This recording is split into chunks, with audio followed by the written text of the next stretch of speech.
Imagine this. The phone rings in your quiet trailer. One sentence from a doctor shatters your world. Your father is gone.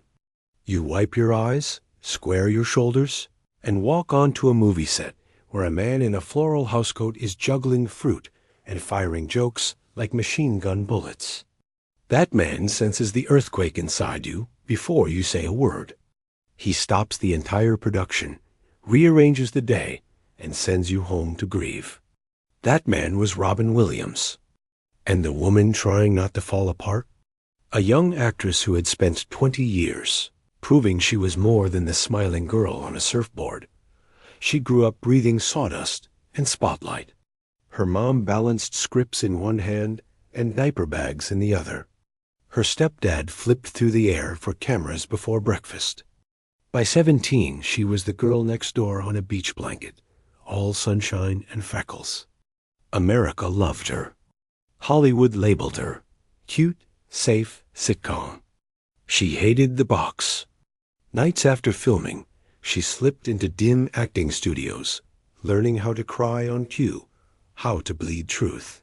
One small TV movie changed everything. She played a woman whose mind split into 16 pieces to survive pain.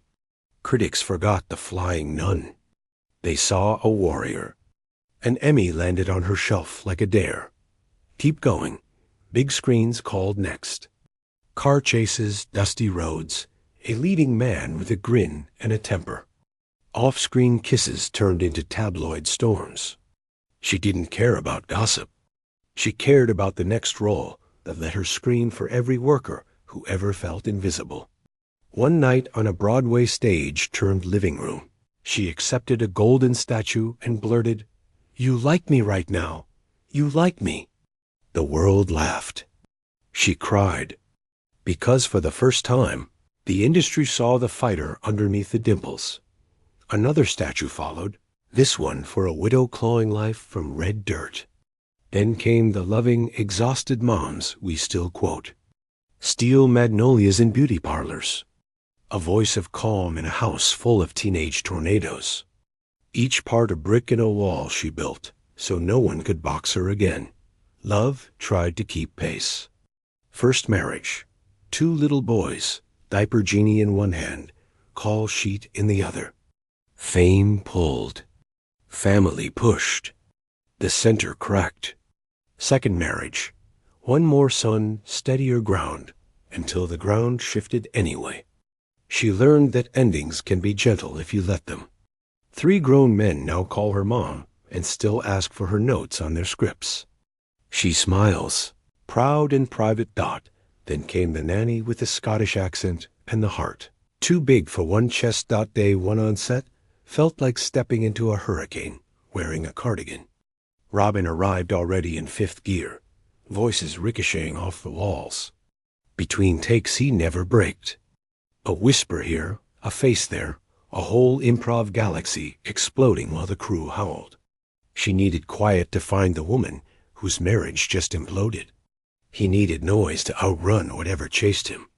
Some mornings she gripped her coffee like a lifeline and thought, I adore this man, but if he cartwheels one more time, I might scream. If this story touches your heart, please share it. Let someone else remember that even giants feel small sometimes. But here's the twist you never saw coming. The same whirlwind who stole her focus could read a room like poetry. One afternoon her phone buzzed with the worst news a daughter can hear. She stuffed the tears down, walked to set, and stood under hot lights, pretending her heart wasn't in pieces. Robin took one look, pulled her aside, and whispered, "Talk to me." Minutes later, the director was rewriting the day. "Shoot around her," Robin said. "Family first." She went home, closed the door, and finally let the storm out. He never asked for credit. He just knew. Years later, after he left us too soon, she sat in the quiet and understood. All that beautiful chaos? Armor. Every joke a bandage over wounds we couldn't see. She wished she'd told him, "Slow down sometimes. We love you in the silence, too."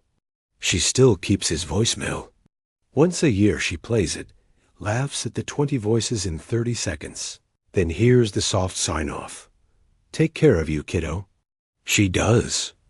And every time she steps on a new set, she channels a little of his lightning and a lot of his lightning bug heart. Not two artists. One grounded, one skybound. They clashed like thunder and rain, and somehow grew a rainbow that still hangs over living rooms every holiday. Proof that friction can spark magic. Proof that kindness outlasts every punchline. So tonight, cue up that movie. Watch the nanny dance with the broom. And know that behind the wig and the whipped cream mask were two souls teaching each other how to be human. One exhausted smile at a time. If their story moved you. Do 3 quick things. Like this video. Subscribe for more hidden Hollywood heartbeats. And share it with someone who needs to remember that even on the stormiest days, somebody out there is quietly rearranging the sky for you. See you in the next one.